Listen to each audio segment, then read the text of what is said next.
Wa an Salim bin Abdullah bin Umar, dari Salim bin Abdullah bin Umar radhiyallahu anhum, anna Abdullah bin Umar, sesungguhnya ayahnya Salim yang bernama Abdullah bin Umar, karena ada lafad anna, lafad abdanya itu mansubun bi anna, dinasabkan oleh anna, wa alamatun nasbihi fathatun zahiratun fi akhirih, maka dibacanya Abdallah, anna Abdallah, karena ada lafad anna ya.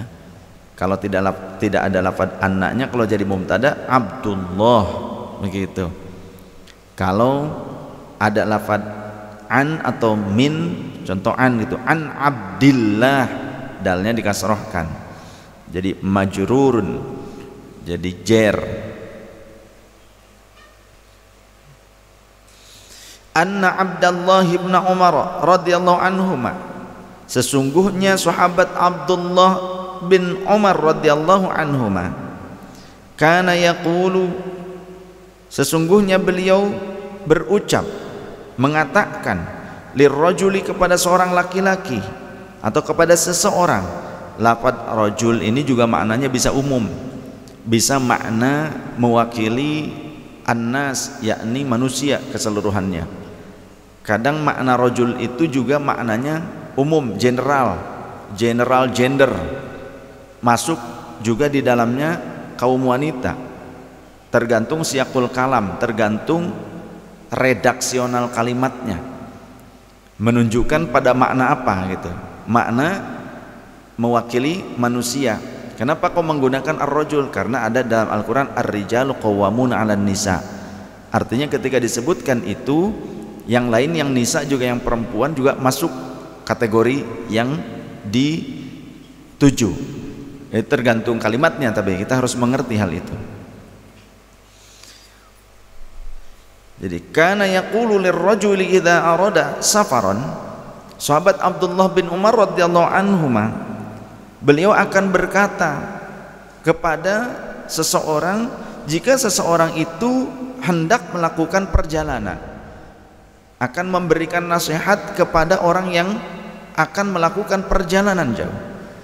Kalimatnya begini, udnu minni hatta uwaddi'aka. Ya, karena kalimatnya ini mengandung ajakan untuk mendekat, maka yang dimaksud beliau kepada laki-laki tentunya. Tapi nasihatnya bisa saja kepada umum. Tapi kalau beliau mengajak untuk mendekat, berarti ini khusus kepada kaum laki-laki yang diajak mendekat. Sini mendekat kepadaku, supaya aku bisa memberikan wasiat atau nasihat kepadamu. Gitu kata sahabat Abdullah bin Umar.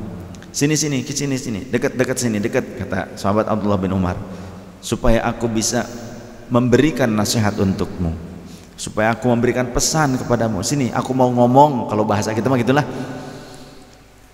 Tiap ada orang mau pergi jauh sowan kepada beliau, maka beliau akan menasihatinya, memberikan pesan, memberikan wasiat. Kama kana Rasulullah sallallahu alaihi wasallam yuwaddi'una, sebagaimana Rasulullah sallallahu alaihi wasallam juga memberikan pesan kepada kami. Fayaqulu, maka Rasulullah berpesan pada saat itu, astaudi'ullaha dinaka wa amanataka wa khawati ma'amalika, aku titipkan kepada Allah agamamu, amanahmu, dan juga penghujung hidupmu. Itu yang dikatakan oleh Rasulullah kepada orang yang datang kepada beliau sowan minta izin mau pergi keluar kota.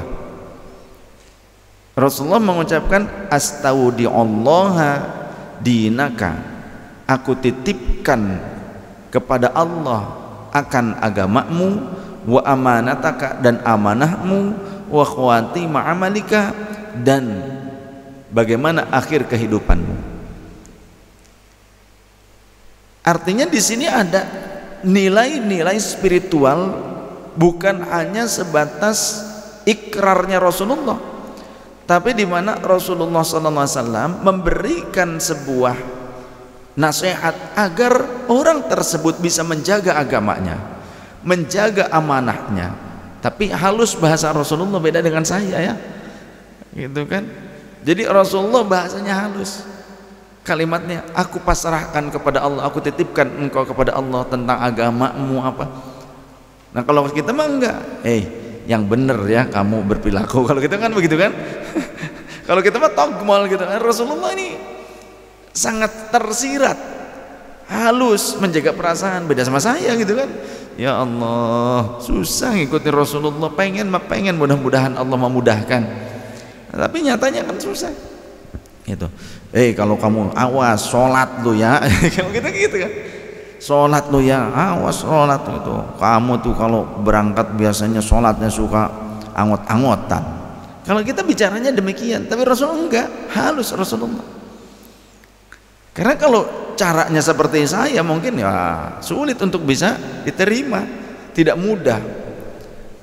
Maka buktinya Rasulullah diikuti oleh banyak manusia karena caranya halus, dakwahnya halus, luar biasa. Aku titipkan kepada Allah tentang amanahmu, padahal ngomongnya gini kalau kita gitu, kamu berpergian, awas hati-hati, jaga amanah. Kalau kamu diamanahkan oleh Allah keluarga, jangan sampai kamu ninggalin keluargamu tapi tanpa diberikan nafkah, dengan dalih kamu khuruj keluar rumah 40 hari tapi nggak mikirin keluargamu. Kalau kita kayak gitu kan. Tapi Rasulullah sangat halus.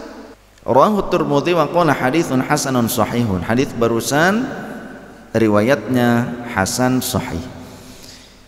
Wa an Abdullah bin Yazid al-Khatmi as-Sahabi. Berikutnya riwayat dari sahabat Abdullah bin Yazid al-Khatmi as-Sahabi. Beliau seorang sahabat. Yazid al-Khatmi ini as-Sahabi. Radhiyallahu anhu qala, kana Rasulullah sallallahu alaihi wa alihi wasallam. Kana Rasulullah sallallahu alaihi wasallam,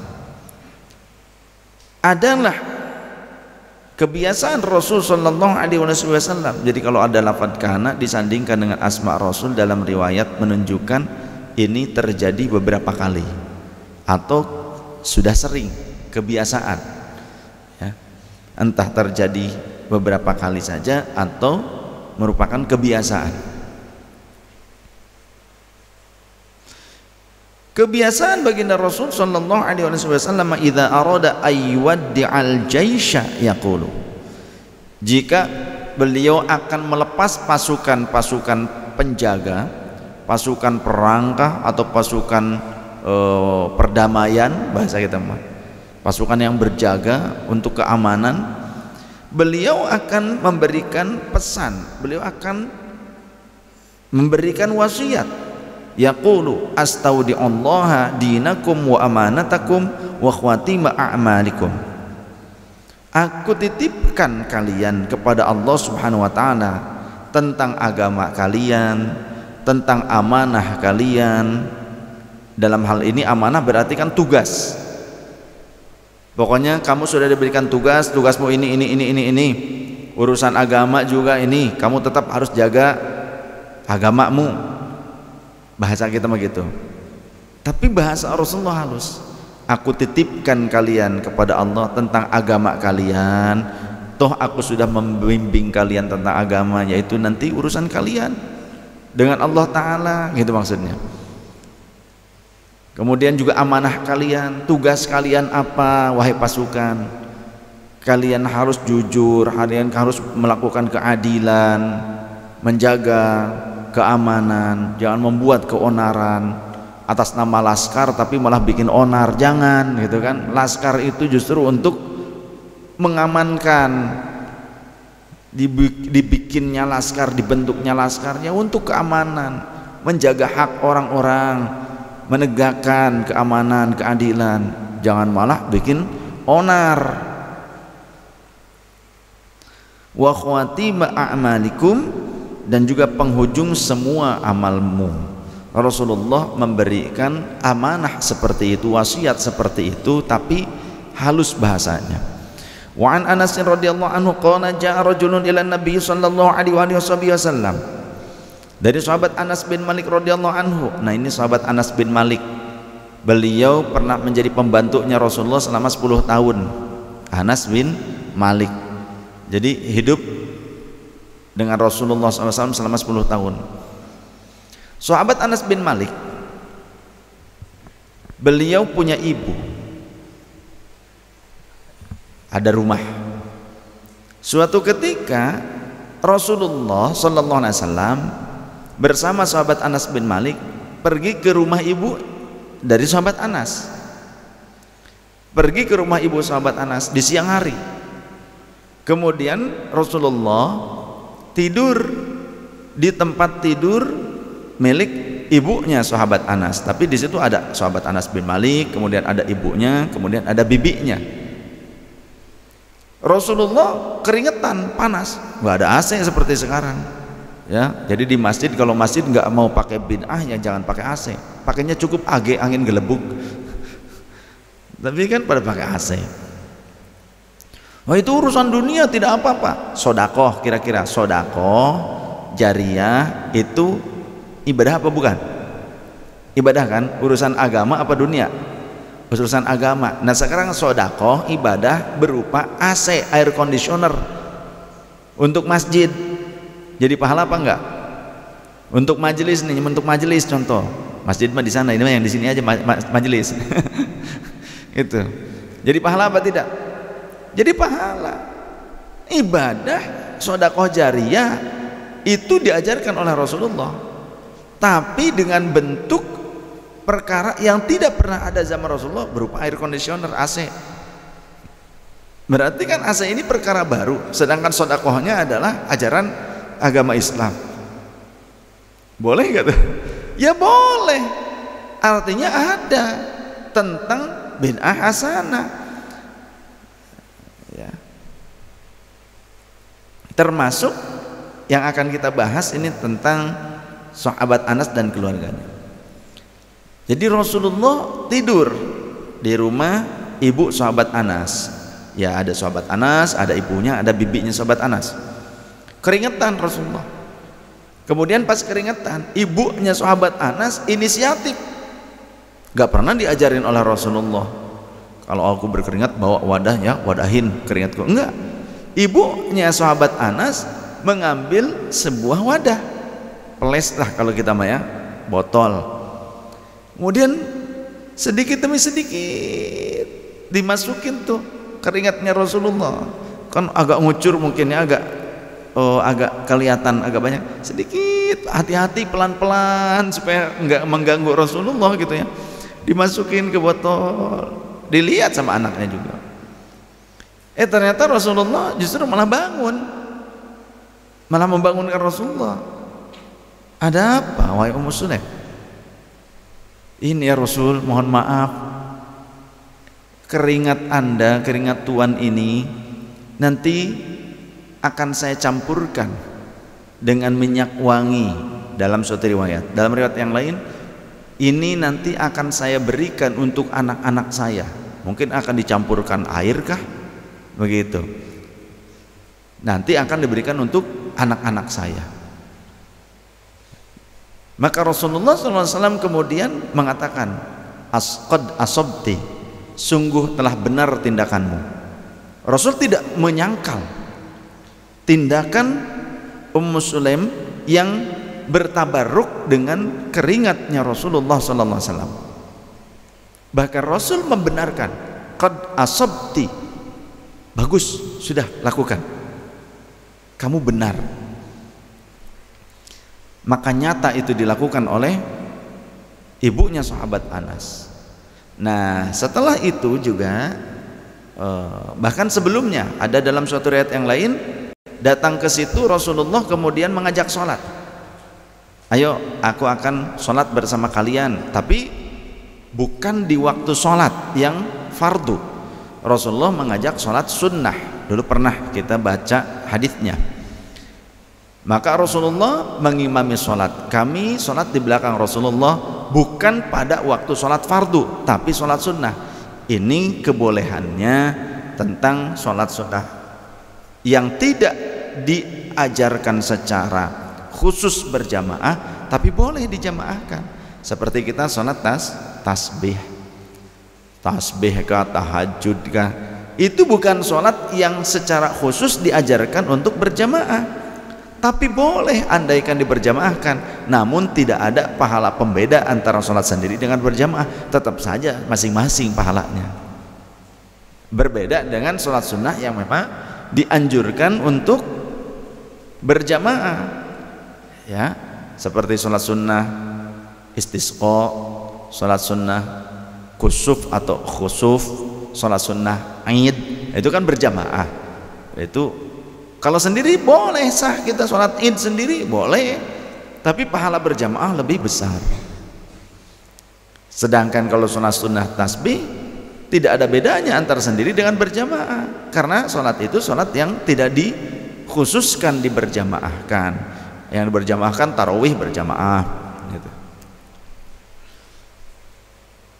Jadi boleh karena Rasulullah pernah melakukan itu. Kemudian Rasul berdoa untuk kami, berdoa. Setelah berdoa untuk kami mengamini. Dan ibuku berkata, kata sahabat Anas bin Malik, ya Rasulullah, doakanlah ini pembantumu, yakni anakku Anas bin Malik. Maka Rasulullah mendoakan sahabat Anas bin Malik dengan permintaan ibunya. Artinya kalau kita datang ke orang soleh untuk minta doa untuk keluarga kita kah, untuk anak kita kah, itu boleh, benar, dianjurkan, dibenarkan dalam syariat. Tidak seperti tuduhan orang Wahabi. Kalau kita datang kepada guru, kepada ulama untuk minta doa, oleh orang Wahabi, ngapain minta doa, katanya kayak nggak punya Tuhan aja. Mereka pikir mungkin ulama berdoanya ke genderuwo kali. Ulama itu innama yakhsyallaha min ibadihil ulama, yang paling takut kepada Allah ya ulama lah. Ya doanya juga walaupun pakai bahasa kampung, bahasa daerah, nun Gusti kula nyuwun gitu. Walaupun bahasanya bahasa seperti itu, ya Allah, mugi-mugi Gusti maparinan karena panyuhunkeun abdi sadayana.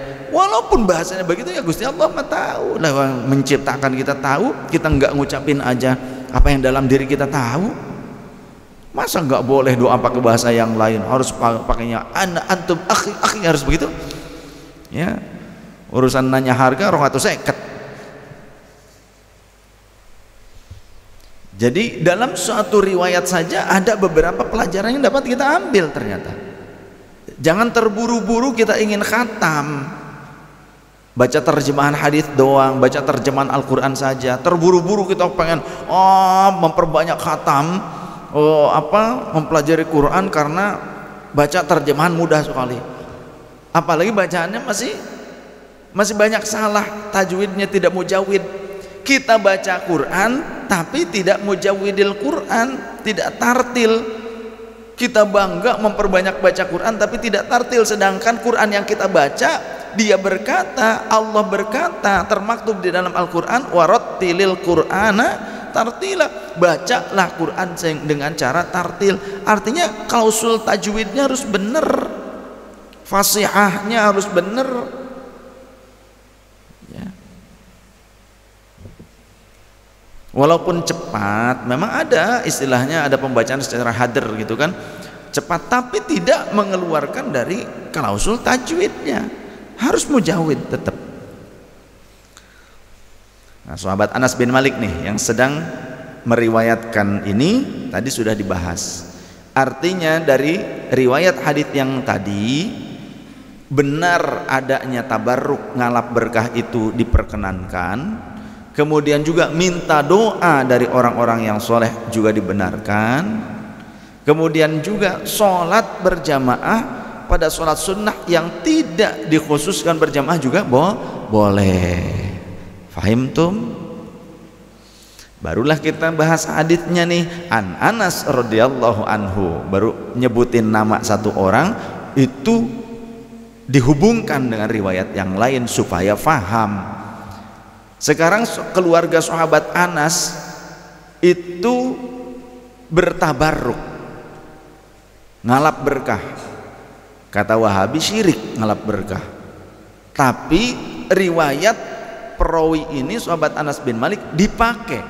Padahal sahabat Anas bin Malik dan keluarganya melakukan tabarruk ngalap berkah. Gimana ini urusannya? Kita ahlu sunnah wal jamaah tahu bahwa tabarruk itu juga sunnah, ngalap berkah itu juga sunnah. Makanya riwayat sahabat Anas juga diterima, ya. Beliau berkata, ja'a rajulun ilan Nabi sallallahu alaihi wasallam, datang seorang laki-laki kepada Nabi sallallahu alaihi wasallam, faqala, maka kemudian berkata, ya Rasulullah sallallahu alaihi wasallam, wahai Rasul, inni uridu safaran fazawwidni. Ya Rasulullah, saya hendak melakukan perjalanan jauh, tolong nasihati saya, berikan saya nasihat, ya, wejangan. Ini merupakan petunjuk bagi kita, kalau kita punya guru, punya orang tua, ya, apalagi guru yang disepuhkan seperti orang tua, kalau kita mau pergi jauh, datang dulu, minta doa, minta nasihat. Sahabat Umar itu mertua Rasul, hadis yang kemarin.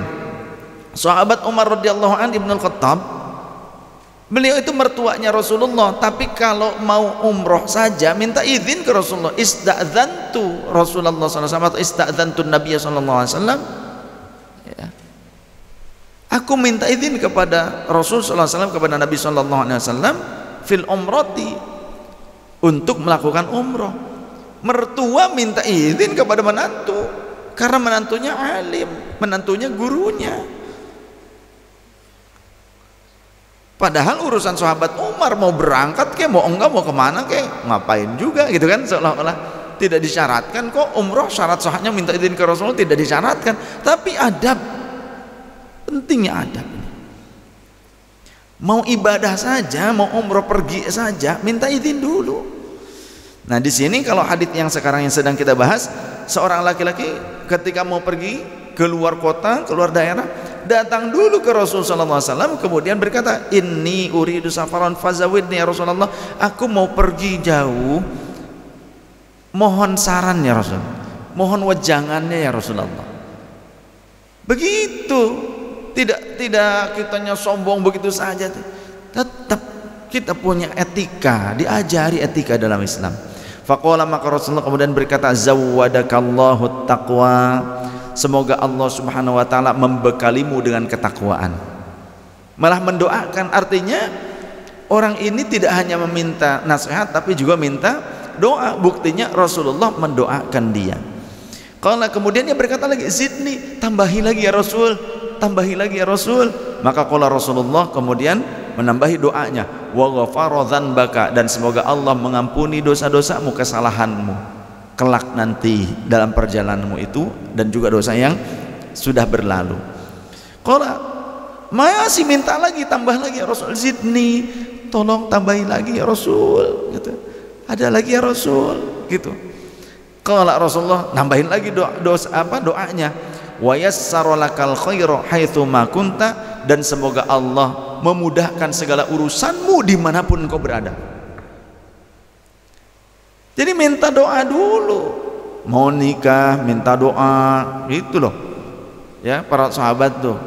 Ya Rasul, aku mau menikah gini-gini, minta doa. Ya Rasul, aku mau pergi berjihad, minta doa.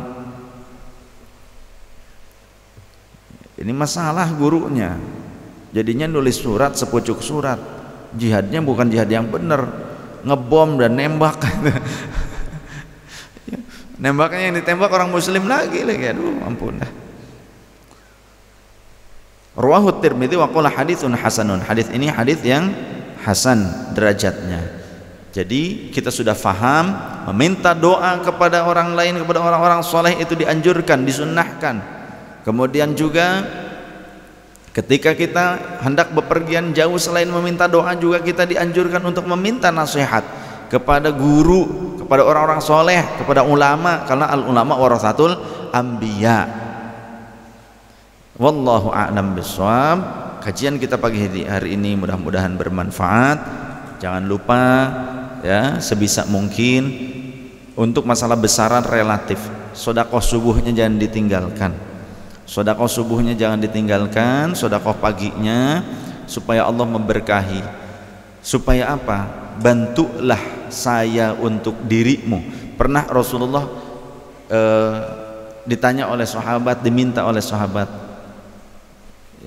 ya Rasulullah, doakanlah aku supaya mendapatkan kebaikan.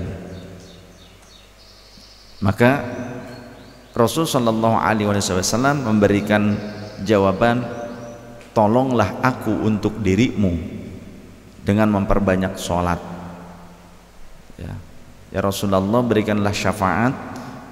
Ternyata justru sahabat seperti itu. Ada yang berkata, ya Rasulullah, kelak di akhirat aku minta syafaat engkau ya Rasulullah. Maka Rasul juga berkata demikian, tolonglah aku untuk dirimu dengan memperbanyak sholat. Di antaranya begitu. Artinya jangan cuma kita minta doa dari orang-orang soleh, tapi juga kita harus berupaya menjaga diri kita sendiri, supaya doa yang ditujukan kepada kita itu lebih mudah. Jangan kita enak-enakan minta doa kepada orang lain, tapi kitanya selonong boy aja begitu saja. Jangan. Tapi kita juga harus berupaya. Kitanya sering sholat, kitanya juga sering doa, kitanya juga sering sedekah. Nah, salah satunya begitu. Saya ingin jamaah semuanya kaum muslimin dalam keadaan aman, sehat walafiat, diberikan keberkahan oleh Allah Subhanahu wa taala, jembar rezekinya, dimudahkan segala urusannya. Ya, selain doa dari saya, tolonglah diri kalian sendiri dan tolonglah saya, doa-doa yang saya tujukan untuk Anda semua, tolonglah dengan booster apa? Kalian bersedekahlah. Kalian bersedekahlah, khususnya di pagi hari. Artinya nanti doa saya itu akan sampai dengan mudah kepada teman-teman. Begitu. Ya syukur-syukur ketika kita sekarang kan kebetulan kita ngumpul subuhnya di majelis, ya di majelis sudah disediakan untuk kita bersedekah bersama-sama. Semoga Allah memberikan istiqamah, kekuatan iman, Islam dan ihsan. Subhanakallahumma bihamdika asyhadu an la ilaha illa anta nastaghfiruka wa natubu ilaik. Mohon maaf lahir dan batin. Wallahul muwaffiq ila aqwamit thariq. Wassalamualaikum warahmatullahi wabarakatuh.